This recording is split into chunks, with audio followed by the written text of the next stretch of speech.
ఖాళీ పోస్ట్ అన్నింటినీ కూడా ఆగస్టు 15వ తేదీన నోటిఫికేషన్ ఇచ్చినట్టు ఆ జాబ్ క్యాలెండర్ ప్రకటన సారాంశంగా ఉంది. దీని మీద నిరుద్యోగులు దాదాపు 4-5 ఏళ్ల నుంచి నోటిఫికేషన్ లేక తమ జీవిత కళ అయినటువంటి పోలీసు ఉద్యోగాన్ని సాధించలేక అనేక అవస్థలు పడుతూ ఉంటే ఈరోజు ప్రభుత్వం నిమ్మకు నీరెత్తినట్టు వ్యవహరిస్తూ ఉంది. నిన్న పొద్దున్న నుంచి సాయంత్రం దాకా కర్నూలు కలెక్టరేట్ ముందు గేట్ల ముందే నిరసన కార్యక్రమం చేశారు. చివరిగా కలెక్టర్ గారు వచ్చి రిప్రజెంట్ తీసుకొని వచ్చింది. ఇది ఇంతతోనే ఆగదు.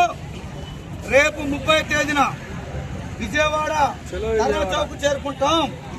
రాష్ట్ర ప్రభుత్వం స్పష్టమైన హామీ ఇచ్చేదాకా అవసరమైతే 2 రోజులైనా అక్కడే కూర్చుంటాం.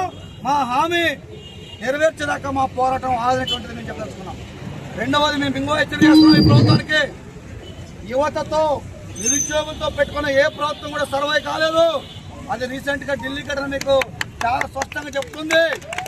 అంతేకాదు ఈ 11,639 ఉద్యోగాల్లో ఒక్క పోస్ట్ కోత పెట్టినా ఈ కూటమి ప్రభుత్వానికి వార్తలు పెట్టేందుకు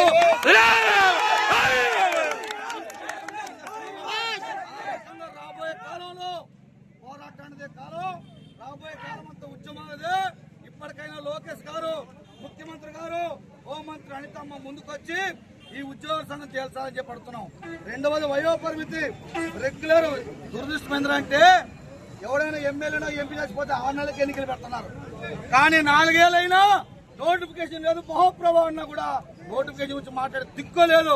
ఇది ఈ రోజు పరిస్థితి. కాబట్టి వయోపరిమితి సడలింపు కూడా ఆ అంశాన్ని కూడా ఈ ప్రభుత్వం పరిశీలించమని చెప్పి ఇక్కడ కాకినాడలో శాంతియుతంగా చేస్తున్నాం. మేము చెప్పదలుచుకున్నాం, మేము ఇట్లా శాంతియుతంగా ఎల్లకాలం చేస్తాం అనుకోద్దు. మా దగ్గర ఇంకో రూపం కూడా ఉంది. ఆందోళన చేస్తాం. ఆందోళన తీవ్రతరం చేస్తాం.